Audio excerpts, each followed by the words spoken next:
Yes, yes, yes, yes. Hey, how are you doing? Sorry about my appearance. I'm painting a house today. What we like to call in Texas work. It's how you make money, is through work, right? I want to show you my work today. That reason most people follow me or even mess with me or know who I am. I've written a couple books, and I'm not pitching myself as I'm just a guy that wrote some books, okay? Some things I've done. This book's called You Don't Have to Die Broke. I give this one away free as an ebook. I do charge for a physical, but today I want to talk to you. That's the follow-up to this book, is The Money Flow. My goal is to be an investor. I've been obsessed with this idea of being an investor for a long, long time. I'm not certified. I'm not qualified. I have nothing, no legal, to tell you anything. I'm not a financial advisor. That's not what I'm doing. I'm just a guy. I'm a guy who likes to trade.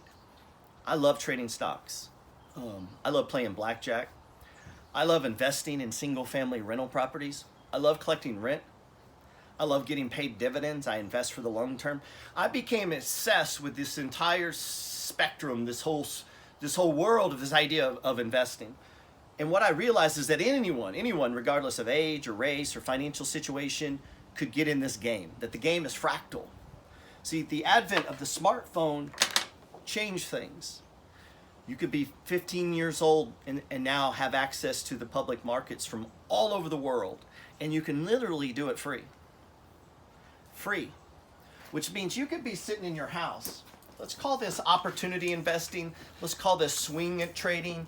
You can call this by a lot of different names. And what I figured out is that over time, this is the game I'm going to describe for you.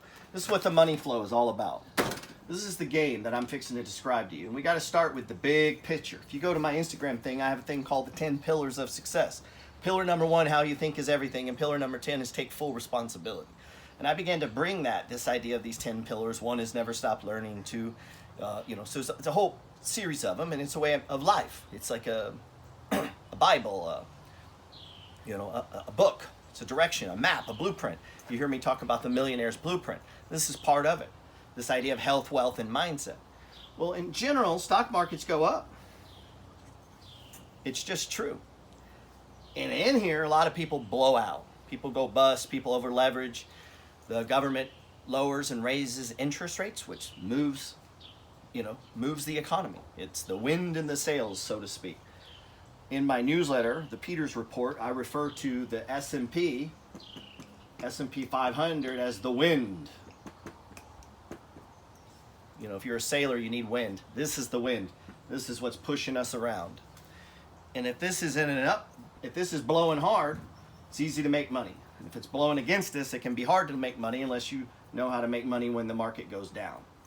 I do that. I don't like to teach that because I think it's the most riskiest, shortest window next to day trading. So I'm not here to try to teach you how to short or hedge.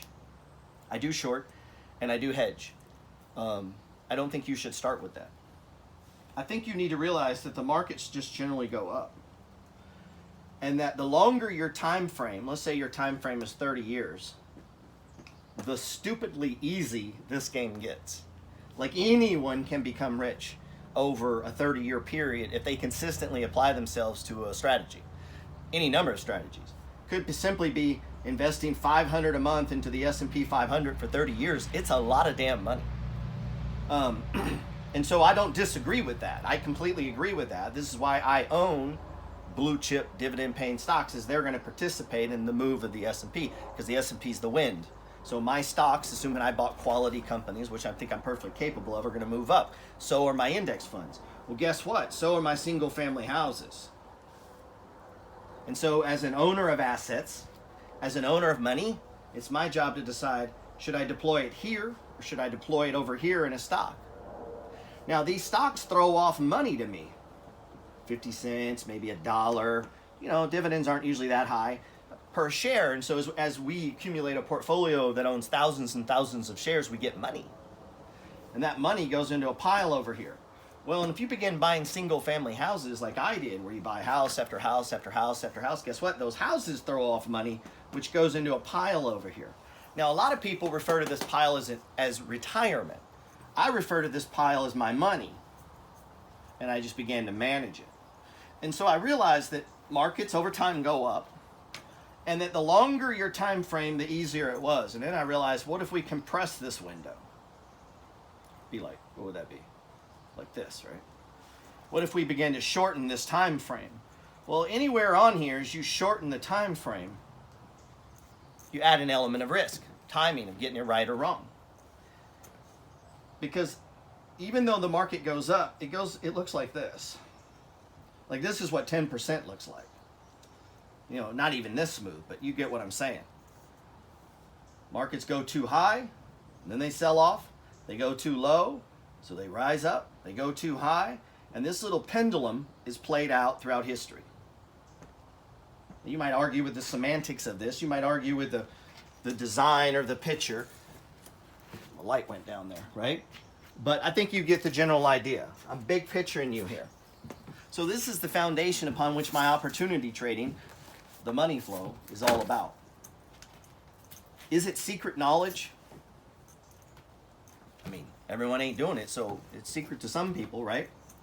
And so I began to think, well, what if I play this game that over time goes up due to inflation?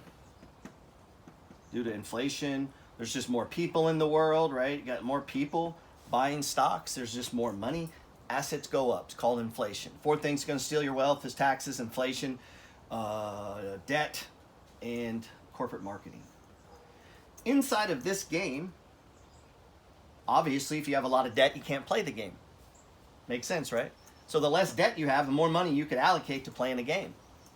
The game of guaranteed wealth in 30 years. And as we begin to shrink the time, what if I could begin to pick up stuff here, here, and here, and here, and here, and sell it here, and here, and here? Not all of my money. What if some of my money was allocated to playing that game? Just, isn't that the same? And some people will say, well, that's gambling, or it's being an opportunist, or it's just opportunity. So if I can watch and see a quality REIT that pays 7, 8, 9, 10% dividend yields mess up, it sells off, and they sell the price below a perceived fair value. It doesn't have to be perfect. No more than if you're going to flip a house, you don't know for certain you're going to get that for that house. You're making a best guess. You can make a best guess when it comes to stocks. You can make a best guess that you're going to buy stocks here and sell them here. Let me make this point. Not all of your holdings. You're playing the 30-year guaranteed game. I play that game every day. I have core positions in 42 companies. These companies throw me off money. Thousands of dollars a month in dividends. Don't you think I might could put some of that at work in opportunities that present themselves? So when a quality company gets really beat up, I could push assets into there. I could take profits from Tesla over the last 2 months, which gone up crazy, take that and put it in, say, Budweiser, because Budweiser's below value right now. And that's not a recommendation. Or Nokia, that's not a recommendation. Or public storage facility, or Cube, or like there's any number of them. We have a bunch of them going. Twitter, Pins, or a bunch in my newsletter that are trading below the value of the company, below where it's been before. So price going there is not hard. See, so when I talking about opportunity trading, this is not day trading. You don't have to be exact with, you could be wrong by a few dollars and still make a bunch of money over time because of where you're going to buy it. And so I began to use an indicator called RSI. And I began to use charts, and these charts would show, like for a fourth grader, where the price is. So instead of just seeing a number, you see a visual representation. It's my fourth grader drawing of a price chart. Some of you may use candlesticks. I use old school bar charts because I'm cool. It's the only reason. And prices move up and down, and it gives us a visual. And so then I go and I say, well, how do I figure out what is the value of a company? I don't understand that. How do I value it? And I began to realize there's people you could pay to do that. There's services for $200 or $300 a month. They join Team Peters. And now when I find a company, I shoot it over to them, and they come back to me with a number. And it takes me about 10 seconds to value a company. Wow. And then I realized there's just hundreds of companies that I actually know. I actually drink Budweiser. 3M, You know, you just start looking around. These companies are products you're buying, phone service you're using, Apple computer. And if I began to put those on a chart with this idea that over time stocks move up, with this idea that these things pay dividends, and if I could somehow value the company, and when the company fell below value, I put it on a chart, and I waited till my indicators told me, hey, this is extreme low, or this is an extreme high.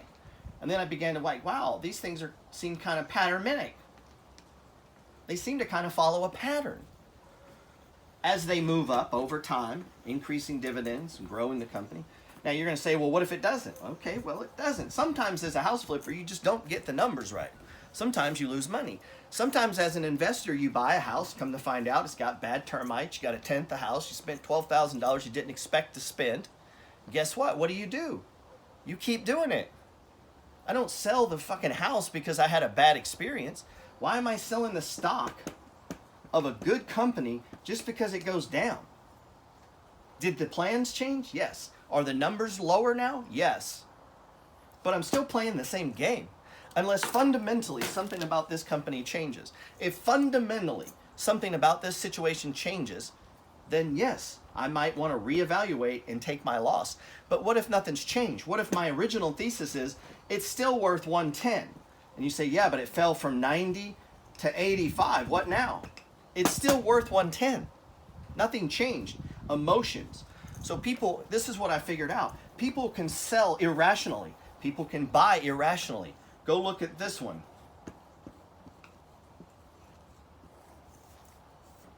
It's now $70. It was $250. That's rational? There's no rational in that. This thing could go back to $250. And again, not a recommendation. But what I began to watch is this what stocks do. Now, they're not going to do it perfect like that. But go look at McDonald's. Right now, I challenge you, the date of this recording, what is this, November, what are we at? The 22nd, 23rd, whatever the fuck it says, and I posted it. Go look at McDonald's. Go look at Bucks. I can go on and on and on and on with these that do the pattern. And they're low. They run up for some reason, right? Now, imagine, I've got little indicators on these. I use things called moving averages. Moving average isn't God. Price is God. Price is king. But where is price in relation to the 20-day moving average? When price is above it, I assume it's going to keep going up. And where do I think it's going to go up? I think it's going to go where it's been before. I think it's quite capable of a company that is undervalued. People have overreacted. That over time, if this is a solid company, they're going to grow their business, increase profits. That's what companies try to do. It's what publicly traded companies try to do. Companies get in and out of cycle with the interest rates depending on their products. Their business could be interest rate sensitive. Their business could involve things right now that have to do with China, and there's tariffs. There's all kinds of reasons that would take a reasonable company and put it out of favor, lower the price. People become emotional. They sell. It goes below the actual value of the stock. You then can use an indicator to find that zone. It's a zone. It's not an exact price. It's a zone. Hopefully we get it right. We're trying to. I'm getting better and better and better at getting it literally perfect. I am getting better and better at it. I watch the overall pattern, big picture, pillar, right? It turns. When it turns, it goes from stage 1, stage 2, breakout, runs up. And I know you don't know these terms, but I'm just talking myself through it. Tops out. Go look at Tesla right now at this recording. Then it goes back over. Here's the thing. We don't know how long the stages last. I don't know how long these stages last. But what I do know, that over time, they go up and down. And so if I'm trading for opportunity, so here's what I'm going to do. I'm going to play the long game with some of my money. Every month I'm playing the 30-year game. I do it in an S&P 500 fund. I've put $200 a month in there for 18 years. When I became serious about investing, I started allocating about $1,000 a month to investing. I realized I needed more. Now again, this was 20 years ago. I got it to $2,000 a month that I was setting aside to invest. And when that got to $10,000, I'd start looking for a house. Why? Because single family home, much like an index fund, is trading this game. Guaranteed wealth game. This is like guaranteed wealth game. This is the game that's playing. That's the single family house. You know, every 12 years the price is going to double. You're going to increase your rent. Someone else is going to pay off the loan. Each house is going to be $300,000-$400,000 of money to you in the future. Maybe more if you're younger than me. I have 15 of these. I buy one a year. Saving about $1,000 to $2,000 a month, right, has allowed me to buy one house a year. I don't make a lot of money. So I know some of you are going to say, oh, shit, that's a lot of money. I know that game. I understand. This is fractal. This game is fractal. You can invest in real estate without buying single-family homes. There's REITs, there's funds, there's syndicates. There's other ways to invest in real estate till you get your money up big enough. So you can start playing the game with $10 and you build it and build it. And when you get big enough, you buy yourself a house. You know, another option is you could leave the town you live in because it's so terrible you can't invest, and you could go somewhere else. That's what I'm considering. Or you could go to the stock game. So here's what I've been doing. I take that $1,000 to $2,000 a month and allocate it to investing. You do that every month for 18 years. You end up with like $3 million where I'm at. The goal is to get to 6 million, then 12 million through the game of investing, blue collar investing, by realizing everyone can play this game right here. Like literally right now, you should be in this game. If I said to you, hey, how are you playing the 30-year game? You don't not play I had to explain this to a friend of mine. He does really well. He has a bunch of money. And I'm like, that's cool. But what does that have to do with this? And he goes, well, I don't need to do that. No, it's not about you. It's about the future generation. What happens to this on a 200-year mark? What happens to your family 200 years from now? You lock up money into a wealth game like that. You're like the Fords, the Rockefellers. How the fuck do you think they did that? They put a whole bunch of money into making money. Their money went into shares. The Ford people aren't on the factory line. They own the company. And then they took that money and they bought into Waste Management and Walmart and fucking Cisco and Dow and Coca-Cola and Pepsi and malls and REITs and banks. They took their money and spread it out. Why would they be spreading it out? Because they're opportunists. They're opportunity investors. And you can take the skills from trading and apply them to this game. And so you're playing the 30-year game, but along the 30 years, along the way, you see these things happening. And because you're allocating money every month to the opportunity fund called you Incorporated, your fund, your money management firm, your fucking hedge fund, yours, this is your money to deploy to invest. You're trying to target these to acquire assets that pay you cash flow that are going to rise over time, that maybe you could sell some to buy other assets that pay cash flow. Like, this is a big picture game. This isn't trying to buy 1,000 shares of AT&T and catch 20 cents. That's not what you're doing here. This is not mental masturbation on a computer with stock charts. It's not what this is. This is playing a game that plays out every day in front of you. Go look at a Tesla chart right now. Here's what it looks like. And now it looks like Tesla's doing great. And it's right back where it was a year ago. People are like, oh, Tesla's strong, killing it. Really? It's the same fucking price it was last year. Overpriced. Now, this game may play out sideways, so it goes like this, and over time, the highs are higher and the lows are lower, which is why the buy and hold works. But that doesn't negate that there are these dips. And if I have active money, I could take money from a dip, take it, get it up here, have my money, please. And now my 5 is 70 or 7,500. I did no work. No effort, nothing. I bought it for 5, I sold it for 7,500. If that took a month, 2 months, 10 months, a week, what does it matter? The shorter it happens, the better, the sweeter the return, obviously. So go look at Tesla. Tesla was on an extreme buy, 4 months ago, according to my strategy. If you follow the strategy that I show in this book, you had Tesla down here. It's way up here. And the same system that said buy it is now saying sell it. And look where we're at.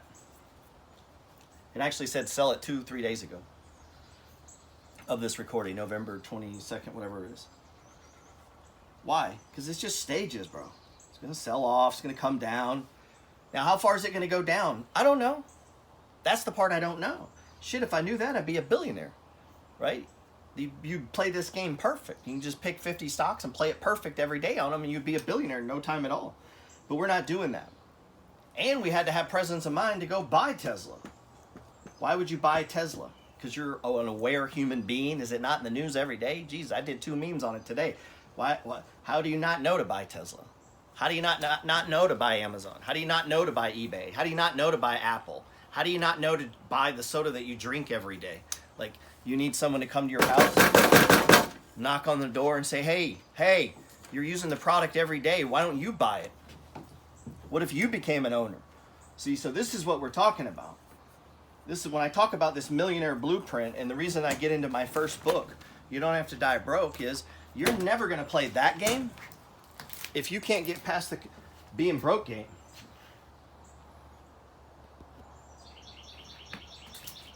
You're never going to get to play the stock game when you don't get the 3 buckets right. It's right out of the free ebook.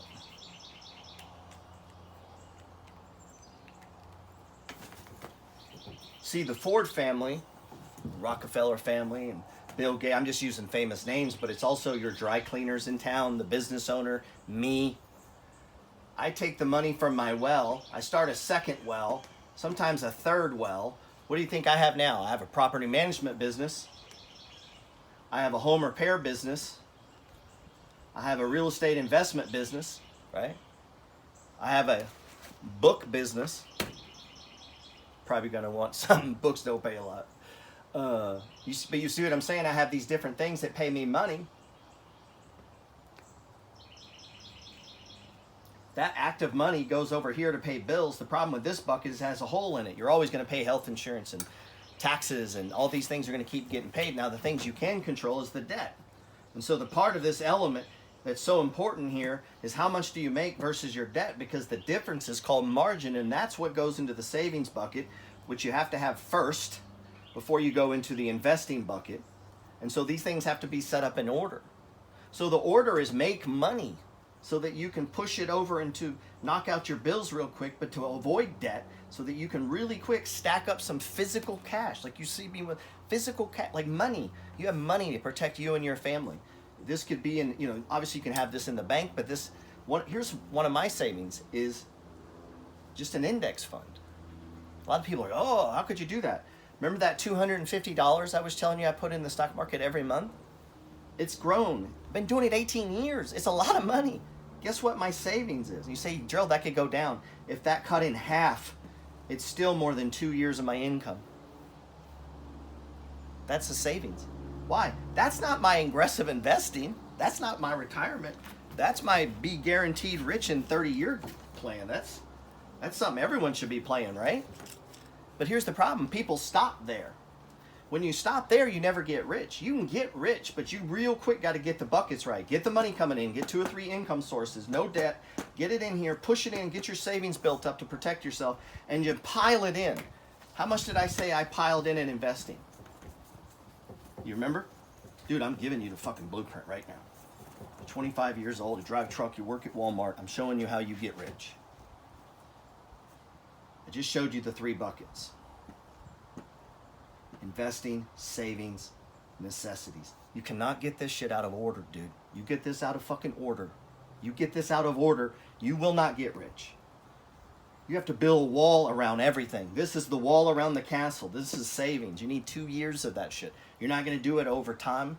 You're not going to do it immediately, but within 10 years of playing this game, this has to be a 2-year wall. A moat around your family. That if the worst of the worst, if the worst possible thing happened, you could float for 2 years before you ran out of money. Before you tapped your investments. A 2-year moat around investing. What this does is allow that to do the guaranteed 30-year game. And you get rich. Not by putting in $200 a month. That's nice and it's going to be a chunk of money. but by putting in 2,000, 3,000. What happens when you allocate 10,000 a month to this game? In my area, you could buy a house every other month. So what does that do? Let's just play that for just a second. Even though that's a son of a stupid scenario. But man, here's what I do. It's fractal. Every 3 months, in my area, you can buy a house for $150,000. Easily. I mean, you can get it less, but on that, what do we need? 30 grand down. So every 3 months, he's buying a house. We'll keep the math simple. It's going to throw off $200 a month cash flow. Loan pay down, house appreciates. It's what do you say, every 3 months, 10,000 a month? So it's going to be 4 houses a year. So in 1 year, homeboy's got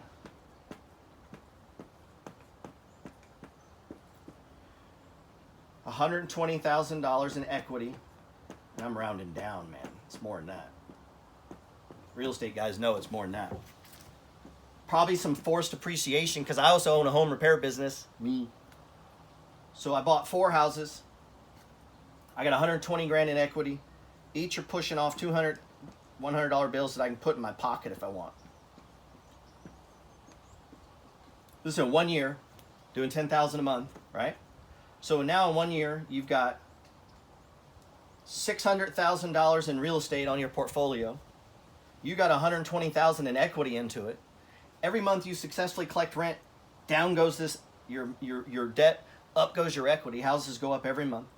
You're getting $800 a month in cash flow, right?